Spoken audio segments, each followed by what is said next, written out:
الله يصبحهم بالخير.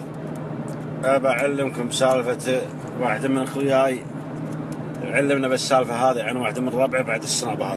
يقول يوم إني كنت ورع صغير أو طفل صغير، يوم كنت عند الحلال والغنم، يقول كنت أرعى مع الحلال، يقول كنت أسرح مع الغنم على حمير عندنا، يقول ما عاد وراه شيء.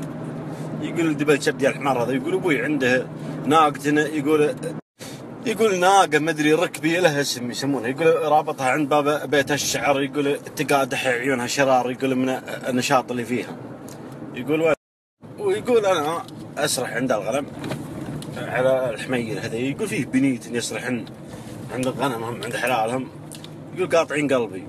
يقول كل ما جيت أتلزق فيهم ويقول أسولف معهم، يقول ما يعطوني وجه، ما يروني شيء. يقول أفكر، قلت والله لا أسرق الناقة ذي لحن أبوي. يقول يوم جاء هاك اليوم، يقول المهم ان ابوي يروح مع اخويا له يقرصون مدري وين راح، يقول الناقه هذه باركة عند الباب ما، يقول تقول فكسار، يقول فل كامل عندي، يقول القطها، يقول القطه البندق، يقول بلجيك، يقول اعلقها طال عمرك، يقول محزه مليان الرصاص. يقول انا اسرح مع الغنم. يقول يوم اني اقبلت على البنات، يقول سوينا، يقول انا اعرض عليهم مروح رايح جاي، يقول في واحد منهم تناديني يا فلان تعال تعال، يقول اطنش، يقول انا اطنشهم. يقول واحد منهم يقول لحت علي تنادي، يقول عندها بلاء، يقول انا افر الناقه يمها، يقول انا اجيها امشي، يقول قبلت عليها، قلت ها وش عندك؟ قالت تود ناديك ساعة ما تسمع. قلت ها وش عندكم؟ قالت ما تشوف تكفى يا فلان تقوم تنخاني تكفى. قلت ابشر بعزتك وش تبين؟ قلت وش تبين بس؟ يقولهم شايفيني على الناقة وشايفين البندق معلقها على ظهري من هنا، وقال بس هذا مصيبة. يقول مصيبة المصائب ما عندك ما عند جدتي.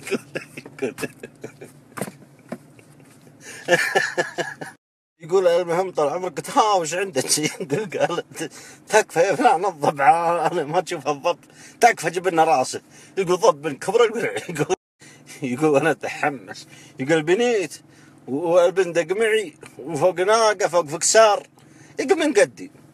يقول اشتال البندق، يقول وانا اطلع الرصاصه حقت البلجيك، يقول ها طول يدي، يقول ادخلها في البلجيك، يقول ما عمري رميت بها في حياتي، يقول وانا ادور راس الضب، يقول من قرادة الناقة اللي انا علاها، يقول ان الضب يقول يم راسها، يقول ارفع البندق، يقول البندق ترتفع وتنزل، يقول ترتفع وتنزل، يقول طال عمرك وانا احط الحبه على راس الضب، يقول وشوي واخذ نفس، يقول المهم يقول راس الناقه يطلع، يقول راس الناقه، يقول كل ما نزلت البندق طلع راس الناقه، يقول ثانيها قالت كذي، يقول فنيشان، يقول ثم ارفعها شوي، يقول انا اسمي بالرحمن وانا اعتزي بسم الله، يقول اخ نور، يقول اعطيها، يقول بلجيك، يقول تقول قنبله.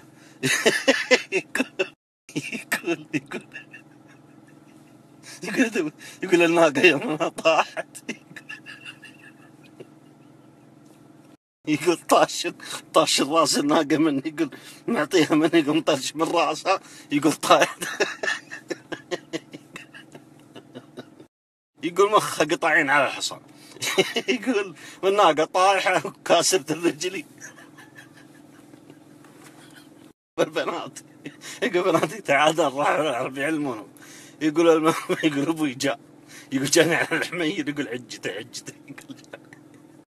يقول يمسكني، قال شو مسوي يا ملعون الله يلعن هالوجه؟ قلت ابوي رجلي، يقول رجلي طال عمرك راح تنقطعين، يقول يمسك رجلي، يقوم يحركها، يقول يحركها وانا اسشر في سبد، يقول يرصني بها كم خمس مع بقس على وجهي، يقول العج يوم قام، يقول عوارم في الرجل وعوارم في الوجه، يقول وفي شيلة. يقول يشيلوني، يشيلوني، يقول يحطوني على الحمير ورا، يقول بيركب قدام، يقول رجليني تدلدل، يقول صيح الشر في جبدي. يقول الناقة متوفية في محلها، يقول راس ما في راس، ناقة بدون راس. يقوم مقطع راس ابنه فيه بالرصاصة.